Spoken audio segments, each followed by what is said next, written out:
You're watching Cetome TV. Knowledge is power. CML is a disease of the myeloid cells, Okay. and it's characterized by something called the Philadelphia chromosome. Okay. A Philadelphia chromosome was discovered in 1960, and I think CML really defines the start of precision oncology and targeted therapies. So when we first started realizing that there's a single molecular feature that causes the vast majority of this particular type of cancer. And so because of that, designing a drug that targets that molecular feature is much easier because all patients have that unique molecular feature. So then you get you get a perfect vehicle for developing a precision oncology response. So the Philadelphia chromosome occurs in 95% of patients with CML, which is pretty high. Yeah. It's called a reciprocal translocation, and it involves chromosome 22 and chromosome 9. And so what happens is these two chromosomes get stuck together, and they get stuck together at a region where you have something called the BCR, and in chromosome 9 you have the ABL gene, and BCR is a breakpoint cluster, as it's called. And so this chromosome occurs during meiosis, and you end up with this quadrivalent group of chromosomes together. That's 4 different chromosomes together. So and there's not supposed to be 4 together. No, it's supposed to be 2. Okay. And so you have this this Philadelphia chromosome. Okay. And so that's the main cause. And so what happens in the Philadelphia chromosome is the signaling, it's called a tyrosine kinase signaling. Okay. It causes when these two parts of these chromosomes come together, they get turned on. So they're constantly signaling, and they're constantly signaling growth factors and different processes. Okay. Now, there's 2 different subtypes of this. One of them is called the P210, and then the other is called the P190. Okay. And so the P210 is kind of what defines CML. It's about 501 amino acids, so it's 25% longer than the P190, and it's typically what defines CML. The P190 also happens in something called BALL, which is another type of cancer, adult BALL, not childhood BALL, and 3/4 of patients with BALL have adult BALL have of the translocations, it's mostly the P190. So when they do a test and they see the P190, they're better able to determine whether you have CML or BALL. Okay. And so I think 25% of BALL patients have the P210. So that does definitely confuse certain features. Okay. So about 20 to 30% of patients with BALL have this BRCA ABL. And the beauty of this is that it allows you to target. So if you have this Philadelphia chromosome, it allows you to target it with a certain class of drugs called TKIs, tyrosine kinase inhibitors. Okay. All right. So backing up the bus, I'm already confused, but how would I know? Like if I wanted to know for myself, do I have this BCR ABL thing going on? Philadelphia chromosome. Philadelphia chromosome. What am I going to be looking for? How does that show up on my reports or, diagnostic information? That's all done. Okay. Since 1960, they've been doing that. Okay. All right. So that's just going to automatically happen. Yes. Okay. Well, they discovered it in 1960. They haven't actually been looking for it. Okay, but what I'm asking you is what am I going to actually see on the test results from is it like my blood test or is my tumor? Yeah, the doctors will tell you that you have Philadelphia chromosome positive CML. Okay, got it. Thank you. It's a defining feature of the disease. Okay, that makes sense. So that's going to be fairly easy determining by them. Yeah. Okay. All right. Yes. Okay. Okay, so basically, treatment is defined by how much of this Philadelphia chromosome you have in your blood. Oh, So if you have a certain amount of it, and then you go on a drug for treatment, chemotherapy plus a targeted therapy, then they look at the response. It's called the major molecular response criteria, okay. MMR. And basically what it does is they look at you at 12 months and they want to ensure that you have less than or equal to 0.1% of this Philadelphia chromosome and the ratio of it. And they compare that to the amount of able genes, which are not attached to the Philadelphia. BCR. Yeah, so they're not in, it's just a standard. And they typically look at around 3,000 different able transcripts and create that ratio. Okay. And you said about a year in, so you've had treatment for a year and they're testing you now? Exactly. Okay. Yes. And so the types of drugs that they use, the first drug that was ever, we consider this the first targeted therapy, the first start of precision. Ever. Yeah, the first start of precision medicine. This is the first really beneficial one, and it was called Gleevec, also known as imatinib. And when that drug came out, I believe it was FDA approved late 2001, 2002, I think it's 2002. The survival went from around 30, 31% right up to about 60% in these patients. So it was a really significant difference, and it was a long-term survival. So it changed the course of the disease significantly. Wow, and that's almost 20 years ago. Yeah, and since all patients have this 95% of patients, not all, 95% have this Philadelphia chromosome. That means a high, if you have CML, there's a high chance that it's not going to kill you. And in fact, nowadays, patients with CML have about the same survival rates as the average population.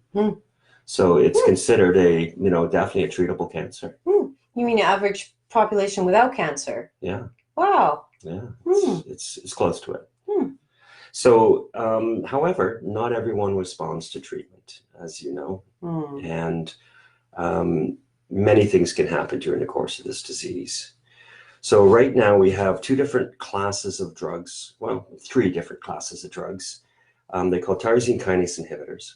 The first one was Gleevec, imatinib, and that was from 2002.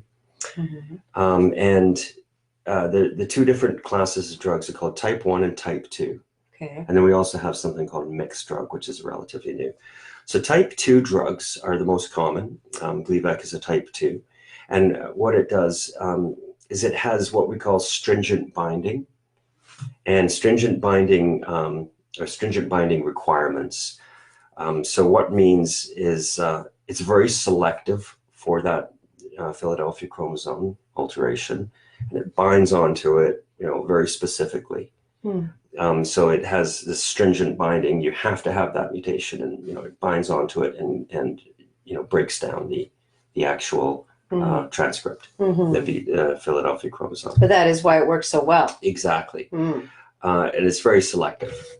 But the problem with that is then if you have a mutation that is not part of the standard, standard fare, the drug stops working. So you can develop mutations in this Philadelphia chromosome, and then of course the drug stops working. So that actually happens quite a bit.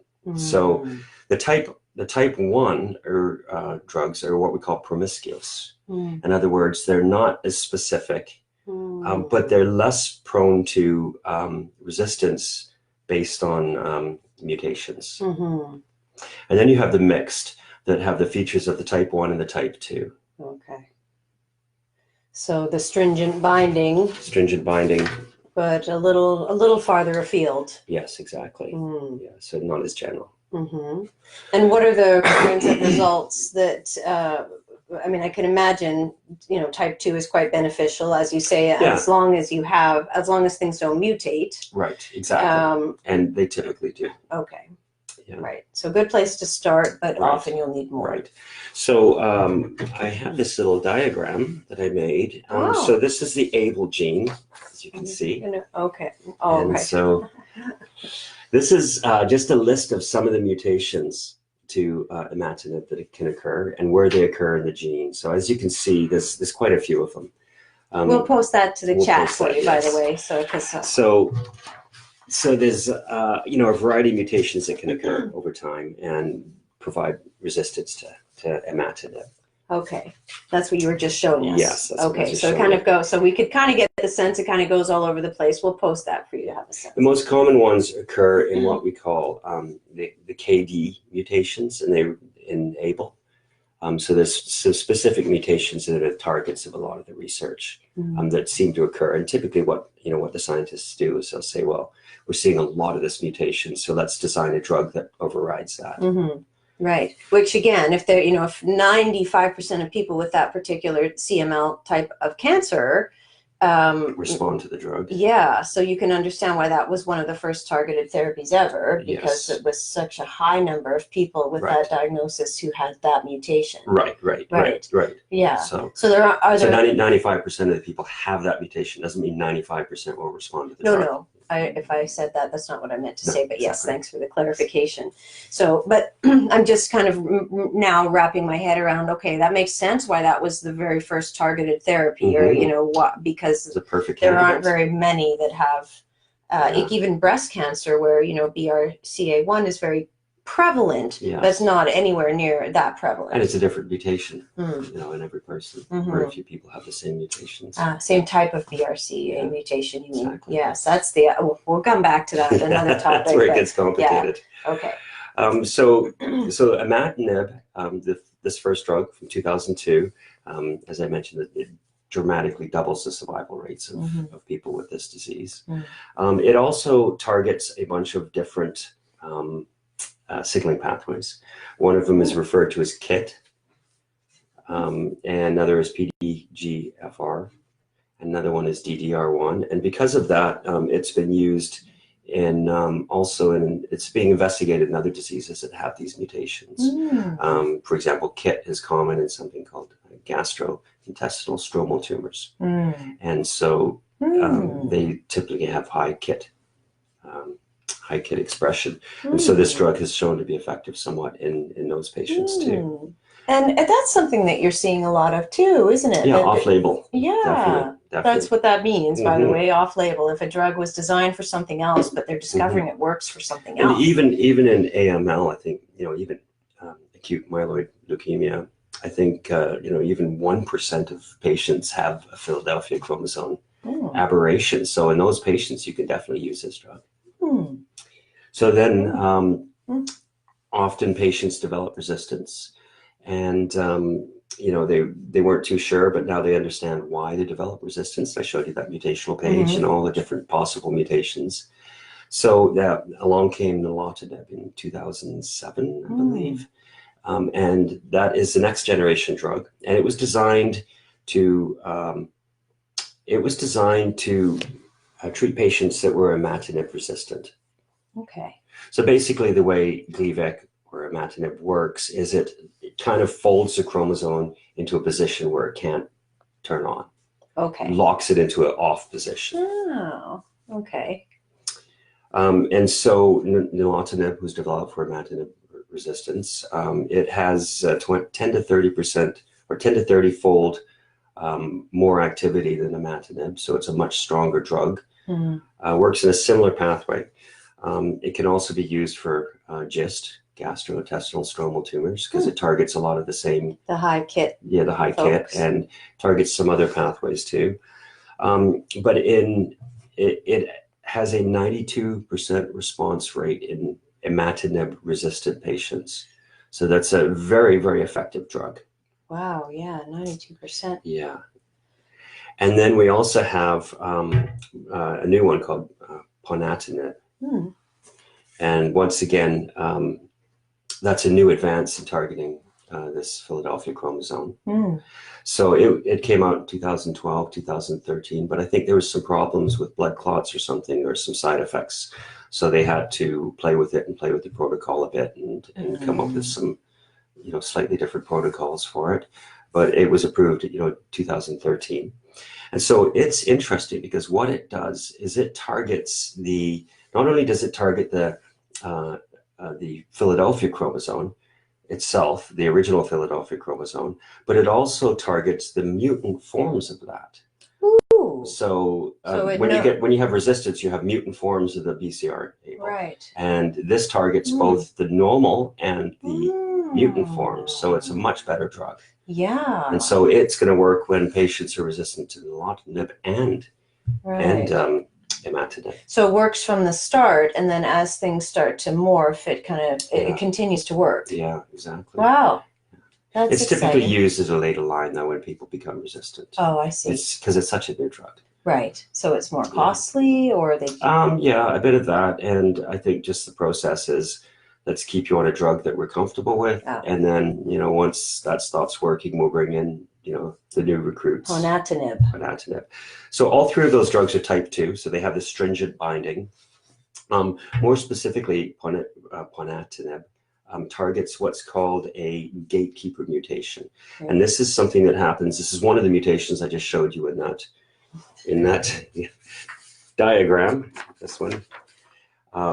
It's a gatekeeper mutation that occurs in what's called a KD domain. Okay. And so I believe there's just in the KD domain, there's about 12 different mutations that cause resistance. Wow. The main one is the T315I. And so this drug was designed to target that mutation specifically because it's a very common one. Okay. But it also seems to affect others beneficially as well. Yes, yes. And then you have the type 2 drugs, the promiscuous ones that are more general. And, you mean the type 1? Sorry, type 1, yes. Sorry. It's Type all 2. right. I'm making notes here. That's how you know I'm making notes. Yes, so the type 1. And there's a drug called dasatinib. And that also was designed for imatinib resistance. And then there's another one called bosutinib. Bosutinib, I believe it is. And that came out in 2012. And so that is kind of mixed. So it functions as a type 1 and also a type 2. Ah. And so, the type 1 typically lock the Philadelphia chromosome in that closed position, as we mentioned earlier on that. So this one inhibits. So this is mixed. So it uses type 2 and type 1, but it inhibits. I think it was about 16 out of the 18 imatinib resistant subtypes. So that's quite a development. Wow. Yeah. So people are still started on the Gleevec as a matter of course, because it covers things so well. And it's a well tolerated drug, and we know it really well. But increasingly, you're saying there are these new options for when you start to develop some resistance to that treatment. That 98%, 92% response rate. Yeah, just for nilotinib. Now, unfortunately, bosutinib doesn't seem to work on this gatekeeper mutation, the T315I. Okay. So it doesn't seem to work on that one, but that's okay because ponatinib does. And you could be tested to see if you have that mutation before you picked one or the other. You should be. Right. Whether it happens or not, it depends on where you're getting treated, I guess. Okay. So you should be tested for that. Right. I think the process has been to just try the drug out and see if you respond or not. Well, and the reason for that largely is because, really, genetic testing has come along in leaps and bounds in the last few years. It wasn't as accessible, by far 10 years ago as it is now. Right. So I can understand why doctors, if there's a reason to assume it could be beneficial, might just give it a try.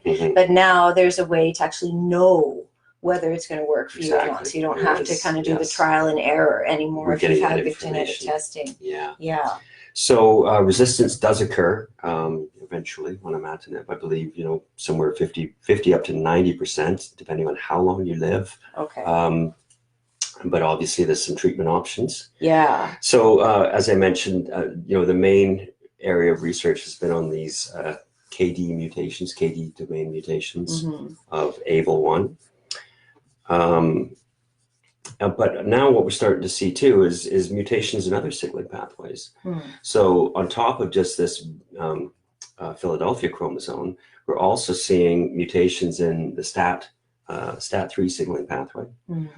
the PI3K AKT pathway, which are common in breast cancers and many other cancers, the RAF, MEK, and ERK pathway, and then also in a mutation we see quite a bit of actually when we sequence. It's called the EZH2.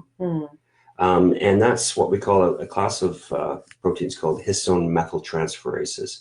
So there are methylases, and these kind of are getting into what we call the epigenetic approach. So they don't target specific mutations, they target the methyl and acetyl groups that bind to DNA and are involved in the regulation of DNA, of turning genes on and off. What types of drugs are those called? Methyltransferases. Methyltransferases. So is that the evolution then of They've been around for a while. Therapies, they've been around for a while, and they're general. So they act very much like chemotherapy drugs. In other words, they don't just target a certain region of the genome that has methyl changes in the methylation. Methylation is a process that is involved in regulation of how long a gene gets turned, or if a gene gets turned on. It causes the DNA to be, when you add a methyl group to the DNA in the promoter region, what happens is it prevents it from being turned on. Okay, so if I want to stop this pathway from functioning, I use one of these, or is it not? Gene turning on or off. The problem is with these drugs is they do it across the whole genome. So you're turning on drugs and turning off drugs randomly, and that's why they haven't been used a lot. Got it. But in cases, where you have a methyltransferase issue like this EZH2, these drugs could potentially be more beneficial in those patients. I see. So that's still being explored? Yeah. So what this does is this opens up treatment options. These other pathways open up treatment options above and beyond just targeting the Philadelphia chromosome. So, rather than just, we started out with just targeting the Philadelphia chromosome and all its mutations, and we have some, good drug players there. We're also looking at new areas now, other signaling pathways, so we could use different drugs that we use in breast cancer or prostate cancer or lung cancer or melanoma to target these other signaling pathways in combination with these, with imatinib and nilotinib and these other drugs. And at the risk of asking a really obvious question, what is the benefit of being able to do that over just the Gleevec? Or well, because a lot of the resistance is probably coming from those pathways. Okay, so it gets ahead of any of the treatment resistance. And so patients that have tried all 5 drugs and they're still not responding, we could start looking at these other pathways. Okay, and this is a way potentially to get your body to respond to the drug. Or just other drugs in combination. So it's a combination therapy. But what this does is it gets us back to the original issue. Is typically, you would have your Philadelphia chromosome sequencing. In some cases, you would have the new mutations sequenced if you stop responding, mostly in clinical trials. But now, this opens up the whole question of, we should be, shouldn't we be sequencing these patients too? Shouldn't we be doing full genome analysis, full genome sequencing of these patients to see if they have other altered pathways above and beyond the Philadelphia chromosome that will affect how well and how long the treatment works? Exactly. Or if there's a treatment, maybe they could take a mTOR inhibitor, for example, or an EGFR inhibitor in combination. So it's going to take us back to the drawing board. So we started with this one feature, and now we're realizing that there's many other features that we need to address.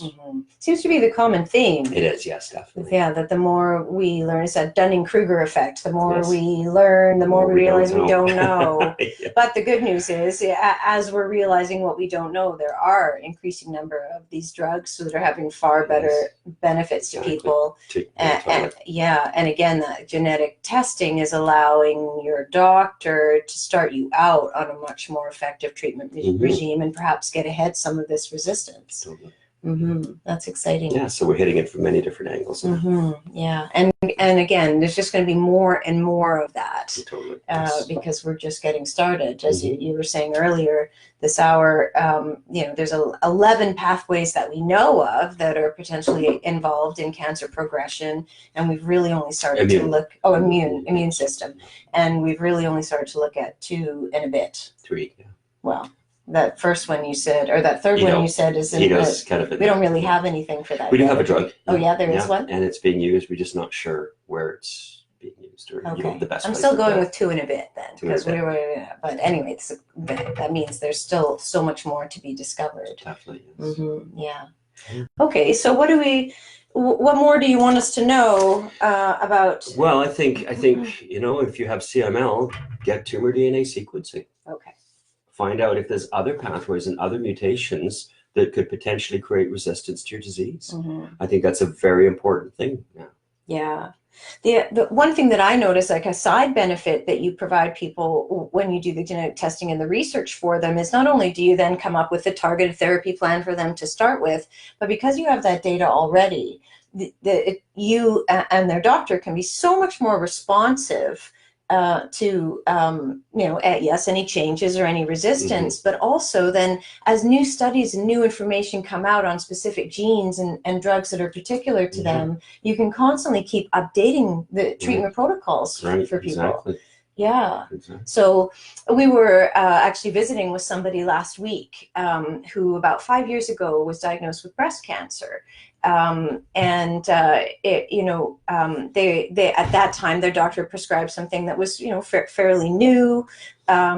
And what they said was something that we hear often, which is, well, how much more could there actually be in 5 years? How much better could the cancer treatment possibly be now than what I was given 5 years ago? And the answer is immeasurably, hugely, yes. yeah. Especially if you haven't had that genetic testing, right? So you're not even sure what's going on. Well, if it's the same person I'm thinking of, that patient was treated in Canada, so what they got at the time was actually kind of old at the time. Right. We were doing much different things back then. Yeah, that is another point to mention, is depending on the country in which you live, how rapidly they absorb new technology into their protocols, or kind of what barriers oncologists face in offering patients the latest treatments. You almost certainly aren't getting the most current treatment option available. Exactly, yes. Yeah. Thank you for watching CTOME TV. Subscribe below and stay informed.